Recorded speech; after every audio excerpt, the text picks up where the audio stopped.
Hello, everybody, and welcome back to another Dev Diary. So, this is the March Dev Diary, and we've got a fair bit to cover. Now, I'm not going to be covering some of the images that were in here because, well, we've seen them before. So, that would be the baby Spinosaurus, Sinotherium, Ankylosaurus, Platysaurus, and Camarasaurus grandis.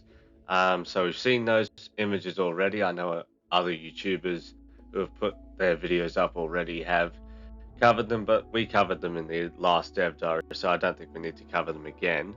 But there's plenty of new stuff in here, and yeah, let's get into it. So, update 14 will be arriving on April 24th, but there is also a public testing branch version coming to Steam on the 2nd. So, in just 2 days, time will have come to be able to experience the ontogeny system, first person mode, and another feature ahead of release. So, as always, a public testing branch version is utilized to catch various issues and bugs, and then the devs can get feedback on the new features and fix anything that needs fixing. So, not all the animals will have ontogeny, and the content itself will be in various stages of completion. So, if something like animal audio, skins, or other things is missing when you guys use the test branch, that'll be why. So, until update 14 is properly released, the next few weeks are a matter of finishing the content, polishing, bug fixing, and making various tweaks to get this update exactly where we want it. While there's a list of changes we'll be working on until release, one of our favorites is an expansion to our animal thumbnails, with an aim to include renders for babies, sexual dimorphism, and genetic mutations. Especially with ontogeny, this is going to make it a lot easier to find specific animals. It also works for the animal holder, so you'll know if you have an albino before it's even in the park. So they go on to show the images of the Spino, Anki, Sinotherium, Platy, and Camarasaur that we covered in the last Dev Diary, but they also show what you're seeing now, the baby Spinosaurus in action. So seeing how it moves on land and how it swims. They also make note of how the babies have their tails raised, showing how much more nimble these guys are at this stage in their life. Now, here's a surprise I was not expecting. So, animal herding is coming to update 14. So, how it works is that animals that are adolescent or older will be eligible to join a social group. At random, the game will pick a group leader, allowing them to decide where the herd will go or what they'll do. For example, if the group leader decides to rest or drink, herd members will follow and attempt to do the same thing. The level of herd cohesion is something that can vary between species, making animals like Dryosaurus very tight-knit, while a pair of T-Rex are more independent from one another. To check if your animals are in a social group, we've added a new tab to the animal information panel. Here you can find the group leader, group members, and see how many babies are associated with this group. Rather than taking up slots in a social group, baby animals are instead adopted by adults, creating a more realistic herd structure. Within these new family units, babies will follow their parents until reaching adolescence, eventually disbanding to find a proper social group. While growing up, though, they'll do their best to stick near an adult. It's pretty cute watching them cluster up. In the case that babies cannot find an adult, they'll cleverly form their own clutch, following a leader much like a regular social group. Finally, we've implemented the first version of animal awareness in this update. Animals will be able to speak to one another, offering a call and response. They'll prioritize group members, but can occasionally call to other species or animals outside of their group. This behavior can only happen if the animals can see or hear each other. Animals will also use sad calls when they have unmet needs, or if their welfare is really low, let out an angry bellow. For our fearsome Lielnosaura, it's more like an angry rat. In the future, we want to introduce look targets, head IK, that would allow animals to look at each other, making it more obvious to who they're talking to. We also want to reuse the sad and angry calls as a way for animals to react to each other. But next, we have a preview of the herding and social interactions all together.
So, since we've managed to sneak herding into update 14, what's the plan for 15?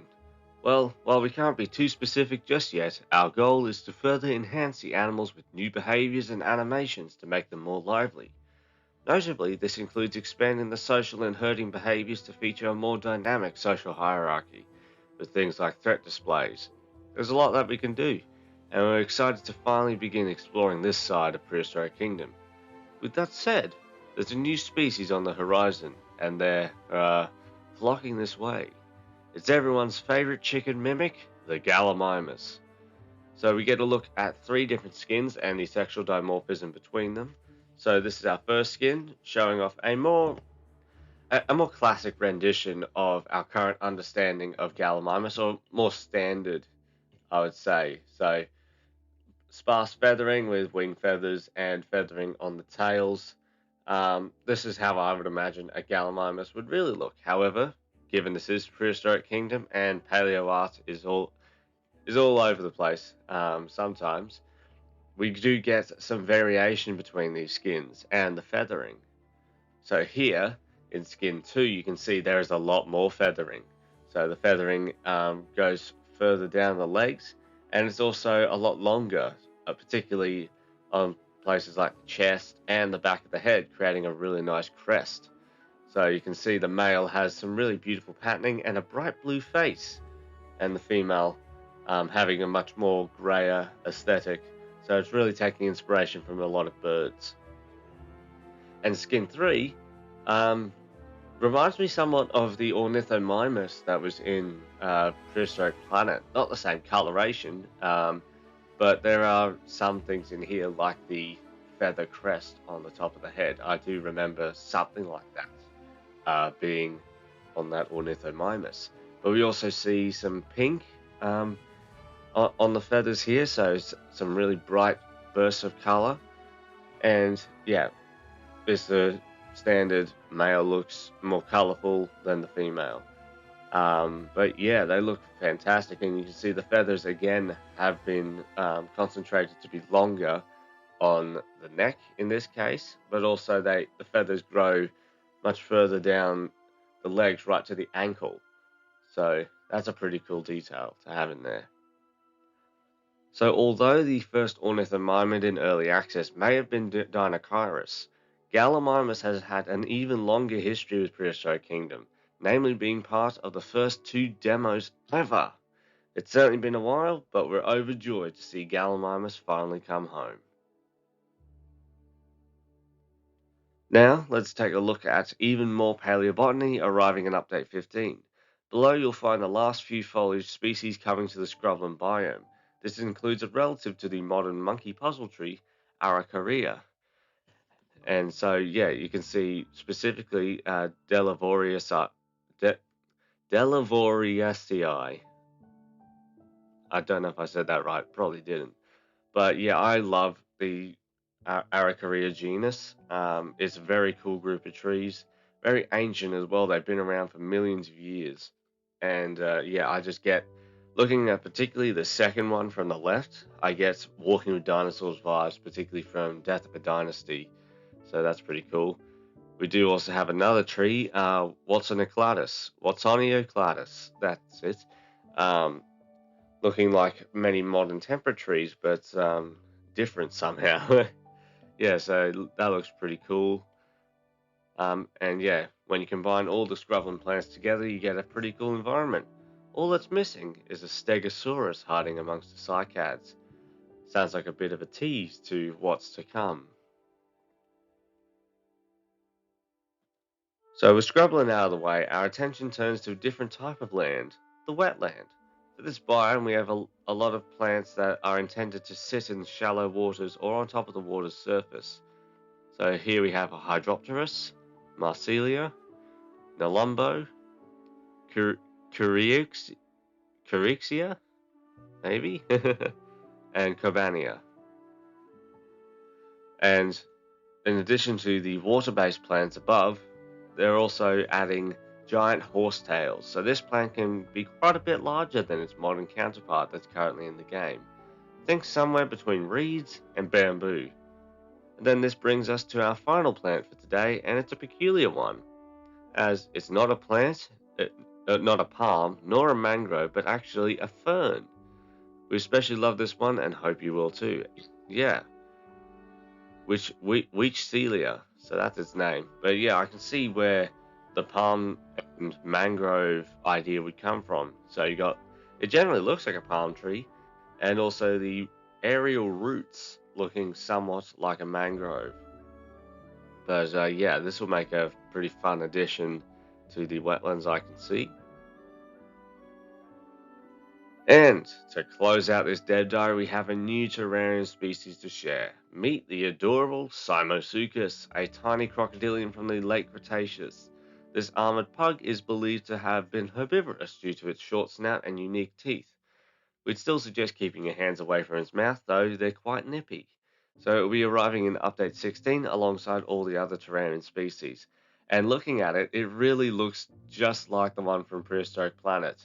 I mean, I guess that just shows how spot on Prehistoric Planet was with some of its species and how um, similar our current understanding of this animal is. So yeah, it's going to be really great to see this guy in the game.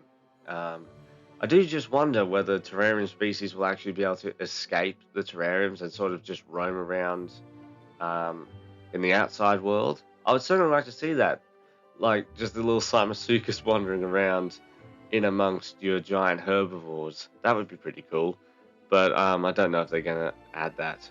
But yeah, Simosuchus, one species I was guessing, and certainly one that I feel like a lot of people were guessing was going to be in it, and I think was also part of a leak that was released. But whether that leak can be taken with a grain of salt, so I wouldn't say that it's 100% confirmed. But Simosuchus is certainly one of the more popular small animals that would have been added to a terrarium. So yeah, and it also somewhat resembles the icon for the actual terrestrial terrarium configuration. So I might have been wrong about something like U14 being what that is. So I mean, it's only a rough silhouette. So, but they do look fairly similar. But yeah, Simosuchus, very excited for that. And so that ends our dev diary. So let me know what your favorite new feature coming in update 14 is. So is it the herding? I mean, I feel like it's going to be the ontogeny no matter what. But herding is a brilliant surprise. I'm really looking forward to seeing all our animals moving in herds, as Alan Grant would say. So they do move in herds. And we get a look at some of the stuff that we're going to be seeing in update 15 and 16. So update 15 is looking to be a pretty cool update, adding in all sorts of paleobotany and the Gallimimus. And on the trailer, it also says some more animal enrichment, so I'm excited to see what that will be. And we get another look at a terrarium species, the Simosuchus. So out of the four that we know right now, what is your favorite terrarium species? Compy, Ichi, Tiktaalik, or Simosuchus? Let me know in the comments. And that is all for the dev diary, and see you guys in the next one. Bye.